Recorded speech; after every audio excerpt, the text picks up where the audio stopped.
शेतकऱ्यांनी आत्महत्या करण्यापेक्षा आमदाराला कापून टाकावं असं खळबळजनक वक्तव्य बच्चू कडूंनी संग्रामपुरातल्या सभेत केलं।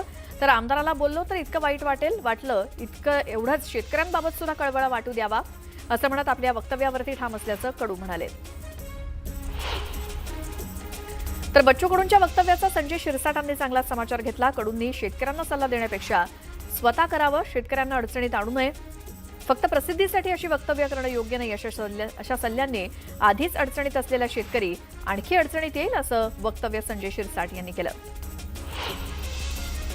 तर बच्चू कडूंनी केलेल्या खळबळजनक वक्तव्यावरती आमदार गायकवाड यांनी पलटवार केला। बच्चू कडू प्रसिद्धी मिळवण्यासाठी प्रयत्न करत असून आमदारांना कापून लोकशाहीचा गळा घोटणार आहात का असा प्रश्न आमदार संजय गायकवाड यांनी विचारलाय। जालन्यातील परतूर एसडीएम कार्यालयासमोर पवारांच्या राष्ट्रवादीनं आंदोलन केलं। सरकारकडून शेतकऱ्यांना नुकसान भरपाई न मिळाल्यामुळे आंदोलन करत सरकारचा निषेध करण्यात आला। देहूमध्ये रोहित पवारांनी लाक्षणिक उपोषणाला सुरुवात केली। सरकारनं जाहीर केलेली मदत ही फसवी असून शेतकऱ्यांची दिवाळी गोड केली असं म्हणणाऱ्या सरकारनं प्रत्यक्षात जाऊन बघावं आणि कर्जमाफी करावी अशी मागणी रोहित पवारांनी केली। राज ठाकरेंनी 96 लाख खोटे मतदार आहेत असा आरोप केला होता, त्यामुळे त्यांनी खोटे मतदार असल्याचे पुरावे द्यावेत। निवडणूक आयोग योग्य ती कारवाई करेल अशी मागणी मंत्री शंभूराज देसाईंनी केली। नगरपालिका जिल्हा परिषद निवडणुकात आता मुंडे बहीण भाऊ एकत्र येणार आहेत। पंकजाताईंसोबत फक्त एकदा चर्चा झाली आहे, आता अंतिम चर्चा बाकी आहे अशी माहिती धनंजय मुंडेंनी दिली। काही जणांनी माझ्या बदनामीचा खूप प्रयत्न केला, मात्र त्यांच्या बदनामीपेक्षा जास्त लोकप्रिय मला परमेश्वरानं केलं। मन साफ असेल तर नियती सुद्धा आपल्या सोबत राहते असं वक्तव्य धनंजय मुंडेंनी केलं। धुळ्यातल्या साक्रीमध्ये काँग्रेसला मोठा खिंडार पडले। काँग्रेसच्या माजी सभापतींसह शेकडो कार्यकर्त्यांनी शिवसेनेत प्रवेश केला। आगामी निवडणुकांच्या पार्श्वभूमीवर काँग्रेसला हा मोठा धक्का मानला जातोय। फलटणमध्ये रामराजे नाईक निंबाळकरांनी कार्यकर्ता मेळावा आयोजित केला होता। या मेळाव्यामध्ये त्यांनी कार्यकर्त्यांनी फसवू नका असा सल्ला दिला। तर कोणत्या पक्षात जायचं हे मी ठरवेन, पण कुणी घाबरपणा करणार असाल तर घरातच बसा असा इशाराही त्यांनी आपल्या कार्यकर्त्यांना दिला। हनुमानगडीमध्ये साजरा करण्यात आलेल्या दीपोत्सवाला राणा दाम्पत्यानं हजेरी लावली, मात्र यावेळी त्यांच्या पेहरावानं सर्वांचं लक्ष वेधून घेतलं। गुलाबी साडी आणि गुलाबी जॅकेट घातल्यामुळे त्यांना विचारणा केल्यानंतर रवी राणांनी मिश्किल टिप्पणी केली। मी मंत्रिमंडळाच्या विस्ताराआधीच अनेक जॅकेट्स शिवून घेतली होती, मला विश्वास होता की मी मंत्री बनणार, पण तसं काही घडलं नाही, म्हणून आता दिवाळी, दसरा किंवा सणांना मी ही जॅकेट्स घालतोय असं वक्तव्य राणांनी केलं। हिंगोली शहरामध्ये आज राष्ट्रवादी काँग्रेसची आढावा बैठक पार पडली। आगामी नगरपरिषदा, पंचायत समित्या आणि जिल्हा परिषद निवडणुकांच्या पार्श्वभूमीवर बैठकीचं आयोजन करण्यात आलं होतं। जिल्हाभरातील राष्ट्रवादीचे पदाधिकारी आणि कार्यकर्ते या बैठकीला उपस्थित होते। रत्नागिरी जिल्ह्यातल्या चिपळूणच्या कळंबस्ते फाटा ते धामणन रोडवरील रस्त्यांची खड्डे पडून दुरवस्था झाली। या खड्ड्यांकडे लक्ष केंद्रित करण्यासाठी खड्ड्यामध्ये फटाके वाजवून राष्ट्रवादीनं आंदोलन केलं। चिपळूणमध्ये आगामी जिल्हा परिषद आणि पंचायत समिती निवडणुकीच्या पार्श्वभूमीवर राजकीय वातावरण चांगलं तापलंय। मित्रपक्षांसोबत चर्चा सुरू असली तरी राष्ट्रवादी काँग्रेसनं स्वबळावर निवडणूक लढवण्याचा निर्धार केलाय। ग्रामीण भागातील युवकांना रोजगार मिळवण्यासाठी बारामतीत हायड्रोलिक प्रायव्हेट लिमिटेड कंपनी उभारण्यात आलेली आहे। ज्येष्ठ नेते शरद पवार यांच्या हस्ते याचा उद्घाटन सोहळा पार पडला। सावंतवाडीतील कलंबिस्त गावामध्ये आजपासून भात कापणीला सुरुवात झाली। दिवाळीच्या मुहूर्तावर भात कापणीला सुरुवात झाली। मुंबई गोवा महामार्गावरती सलग 3 दिवसांपासून वाहतूक कोंडी झाली आहे। माणगाव आणि इंदापूर या मार्गावरती वाहनांच्या लांबच लांब रांगा लागल्यात। ही प्रचंड वाहतूक कोंडी सोडवताना मात्र पोलिसांची दमछाक झाली। इंदापुरात लाखोंचा निधी खर्च करून ओपन जिमचं साहित्य बसवण्यात आलं, मात्र तिथे जाण्यासाठी पर्याय नसल्यामुळे नागरिकांनी नाराजी व्यक्त केली। छत्रपती संभाजीनगरच्या बिडकीन पोलीस ठाण्यामध्ये पोलीस अधिकाऱ्यांकडून कर्मचाऱ्यांना चक्क चांदीची नाणी भेट देण्यात आली। पोलीस ठाण्यातील सर्वच कर्मचाऱ्यांना चांदीची नाणी वाटण्यात आली। साताऱ्यातील कराड तालुक्यातील कापिल या गावातील नागरिकांनी बोगस मतदारांवरती आणि अधिकाऱ्यांवरती कारवाई करण्यासाठी आंदोलन केलं। प्रशासनाच्या दारात जाऊनच त्यांनी दिवाळीची पहिली अंघोळ केली। ऐन दिवाळीतच सांगली शहरामध्ये पाण्याचा ठणठणाट निर्माण झालाय, त्यामुळे पालिका प्रशासनानं शहराचा पाणीपुरवठा बंद ठेवलाय। दिवाळीच्या पहिल्याच दिवशी पाणीपुरवठा होत नसल्यामुळे संतप्त नागरिकांनी पाणीपुरवठा कार्यालयासमोर धरणं आंदोलन केलं। चंद्रपूर जिल्ह्यातील चिमूर तालुक्यातील काग इथे एका शेतकऱ्यानं नापिकी आणि भाव पडल्यामुळे हताश होऊन स्वतःच्या शेतातील सोयाबीनचा ढीग पेटवून दिला। बाजारभाव मिळत नसल्यामुळे शेतकऱ्यांना हे टोकाचं पाऊल उचललंय। शनिवारवाड्यामध्ये प्रार्थना करतानाचा व्हिडिओ व्हायरल झाल्यानंतर विश्रामबाग पोलीस ठाण्यामध्ये गुन्हा दाखल झालाय. या प्रकरणी संबंधितांवरती गुन्हा दाखल करण्याची मागणी करण्यात आली होती. हिंदू संघटनांच्या आंदोलनानंतर पोलिसांनी शनिवारवाड्यावरती पोलीस बंदोबस्त वाढवलाय. कबरी बाहेर सुद्धा पोलिसांना तैनात ठेवण्यात आले. कुठलाही अनुचित प्रकार घडू नये यासाठी प्रशासनाकडून काळजी घेतली जाते. 3.5 शक्तिपीठांपैकी आद्यपीठ असलेल्या सप्तशृंगी देवीच्या दर्शनासाठी जाणाऱ्या भाविकांसाठी खुशखबर आहे. 22 ऑक्टोबर पासून 6 नोव्हेंबरपर्यंत सप्तशृंगी देवीचं मंदिर भाविकांना रात्री 12 वाजेपर्यंत दर्शनासाठी खुलं असणार आहे. भाविकांची होणारी गर्दी लक्षात घेऊन प्रशासनानं हा निर्णय घेतलाय. महाराष्ट्राचे माजी वित्तमंत्री महादेवराव शिवणकर यांचं निधन झालं.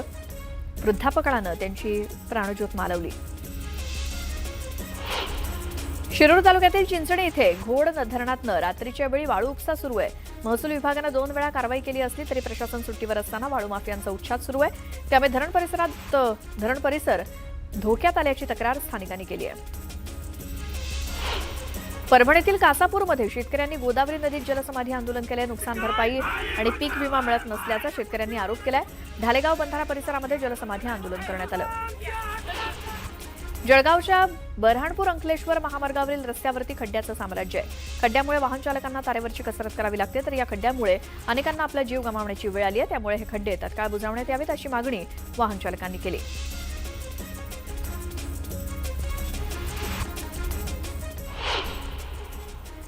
आता बातमी गडचिरोली जिल्ह्यातलं. तिथे एका आदिवासी बहुल दुर्गम गावामध्ये पोलिसांनी फराळ, फटाके आणि नवीन कपडे याचं स्वप्न पाहणाऱ्या आदिवासी नागरिकांसोबत दिवाळीचा आनंद साजरा केला. तब्बल 5 किलोमीटर जंगलातला पायी प्रवास करून सिरोंचा तालुक्यामध्ये मरीगुडम या गावामध्ये पोहोचून वेगळ्या पद्धतीनं दिवाळी साजरी करण्यात आली.